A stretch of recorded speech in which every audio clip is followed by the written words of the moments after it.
뭐 드시는 거예요? 이거 3대500 BCA인데 하나 통으로 다 들고 다니면 무거우니까 이렇게 소분해서 다닙니다. 그래서 이제 이거를 운동 중에 마시는 거죠. 자, 이렇게.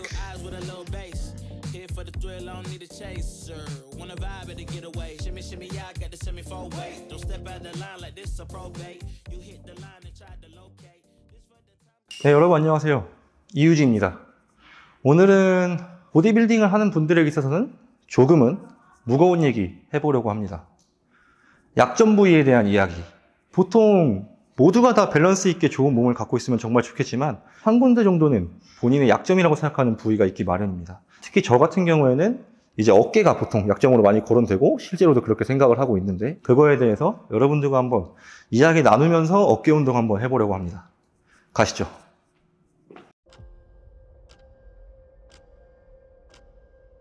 이제 약점 부위 하잖아요. 누구는 어디가 약점이고 누구는 어디가 약점이고.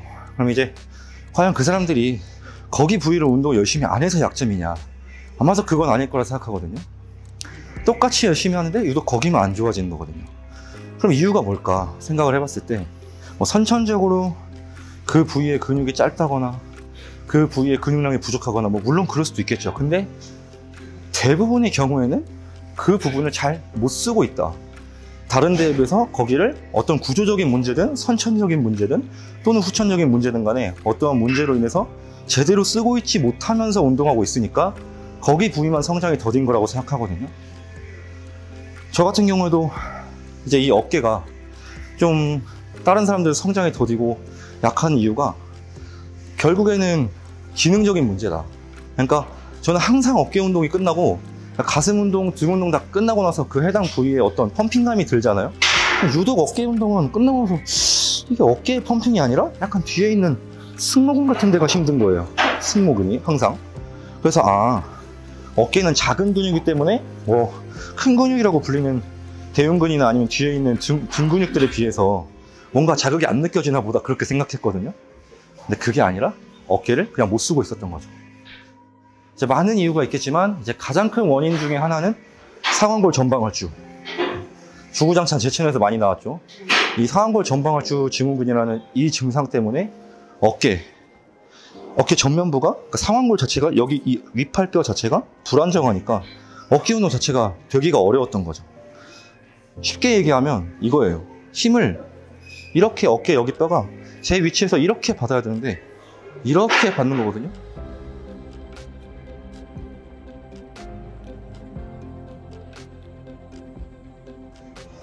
그래서 그럼 결국에는 두 가지를 해야 되는 건데, 팔을 이렇게 바깥으로 외회전시킬 수 있게 하기 위해서 이 흉근이랑, 그러니까 가슴 쪽이랑 뒤쪽, 등 쪽을 좀 스트레칭을 해줘야 되고요. 그러면 이제 팔이 조금 자유롭게 움직일 수 있게 되겠죠? 그 상태에서 여기 자체가 자꾸 튀어나가지 않도록 회전근개 강화 운동들 플러스 아까 얘기 들었었죠?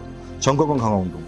이제 그 일환으로 제가 아까 스트레칭을 했었는데, 이 외회전 가동 범위를 확보하려고 했던 동작이 덤벨을 이렇게 뒤에서부터 들어 올려서 버티는 동작, 그리고 버티면서 천천히 내려가는 그 동작에서 약간의 이 외회전 가동 범위를 확보를 한 거고요. 그 다음에 월슬라이드를 통해서 극하근, 그러니까 회전근개, 그리고 전거근 기능 강화를 좀 해준 겁니다. 그리고 이제 이런 얘기를 하시는 분들도 있어요.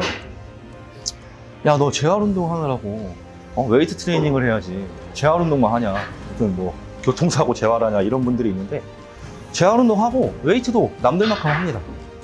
두 개 다 하는 거지. 그러니까 플러스 알파를 하는 거지, 그걸 하느라고 본 운동을 못 하는 건 아니에요. 저는 하루에 운동 시간으로 4시간을 빼니까요.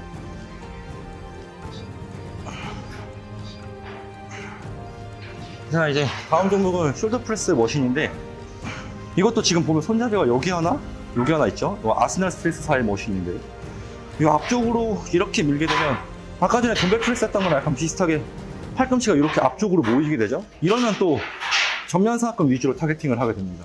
근데 이렇게 팔이 옆으로 벌어지게 이 그립을 잡으면 아까보다 측면사각근이 조금 더 개입이 돼요.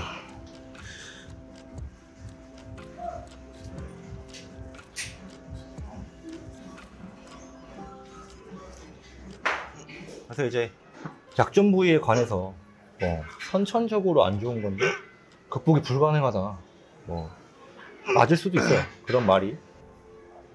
어떤 부위는 선천적으로 정말 안 좋아서 또는 후천적으로 잘못된 사용이 반복되거나 아니면 어떤 사고로 인해서 운동 자체가 되게 어려울 부분이 분명히 있을 수 있습니다. 그 가능성을 완전히 배제할 수는 없지만 이제 그렇게 생각하고 운동하는 거랑 극복할 수 있다고 생각하고 운동하는 거랑은 당연히 분명한 차이가 있겠죠. 계속해서 어떻게 극복할지를 생각을 하면서 운동을 진행하시는 게 여러분들이 웨이트를 계속 하시는 데에 있어서 동기부여도 될 뿐더러 조금 더 효율적으로 운동을 하실 수 있을 거라고 생각합니다.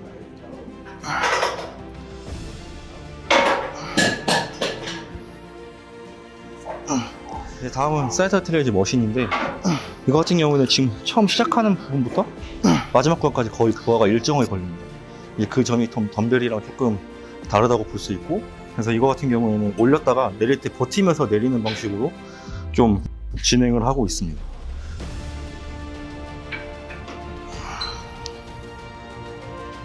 내릴 때 조금 더 집중해서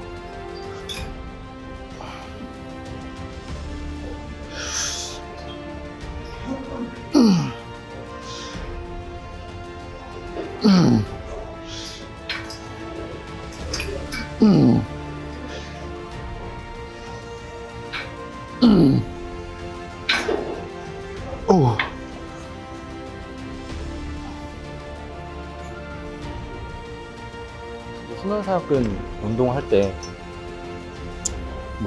승모 개입을 배제를 해야 된다 말아야 된다 이거에 대해서도 조금 얘기를 많이 하는 것 같은데, 제 생각은 그래요.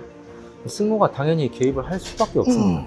개입을 아예 배제시킨다는 건 어렵겠지만 견갑 움직임, 그러니까 견갑이 뒤로 막 접혀버리는 움직임은 최소화를 할수록 수면사약근에 걸리는 부하는 세질 수밖에 없다.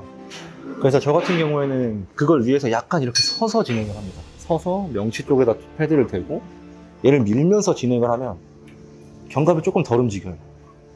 그리고 약간 아래 방향으로 후하방으로 당기듯이 팔을 넘겨주시면 후면사약근에 꽉 수축감이 듭니다.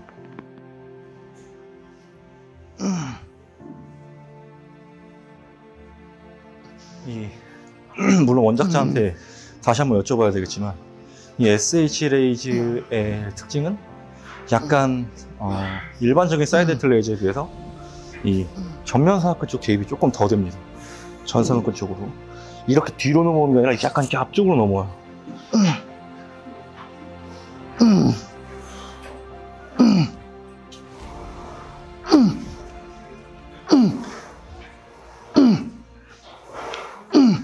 네, 이제 어깨 운동 종료하고 제가 유튜브 촬영을 위해서 제가 근무하는 피렉스 피트니스 철산점에 도착을 다시 했습니다. 이제 보충제를 좀 먹어보려고 하는데 사실 여러분들께 좀 소개를 시켜드리고 싶은 제품이 있어요.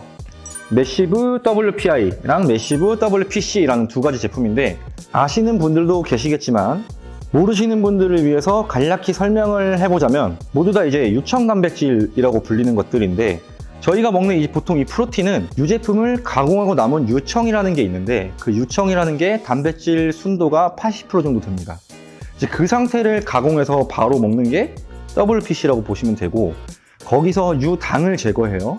그리고 단백질 순도가 조금 더 올라간 90% 정도의 단백질 순도를 갖고 있는 유당을 분리한 유청 상태를 WPI라고 합니다. 유당이라는 거를 제거를 했으니까 보통 유당에 민감하신 분들, 그런 분들 같은 경우에는 WPI를 섭취하시면 조금 더 속이 편하게 섭취하실 수 있는 거죠. 그리고 체내 흡수율도 WPI가 WPC에 비해서 조금 높습니다. 그러면 WPC가 WPI에 비해 갖는 장점은 없느냐? 그건 또 아닌 게 아무래도 가공의 과정을 덜 거치기 때문에 미네랄이 조금 더 풍부하고요. 가격이 아무래도 조금 더 착합니다. WPI에 비해서 WPC가 어쨌든 당류도 높고 탄수화물도 조금 더 갖고 있기 때문에 아마도 조금 더 맛있지 않을까 기대를 하면서 한번 먹어보도록 하겠습니다.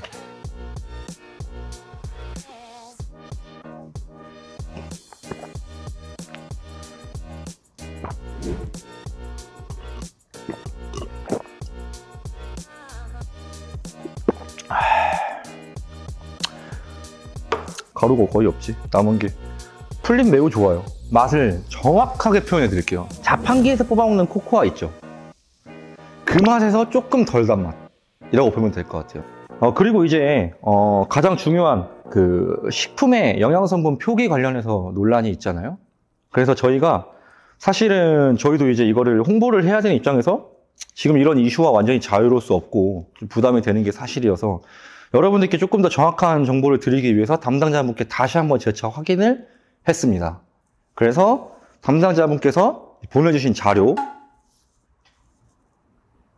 이렇게 정확하게 사실 확인을 좀 진행이 된 제품이라는 걸 여러분들께서 좀 인지해 주셨으면 좋겠습니다.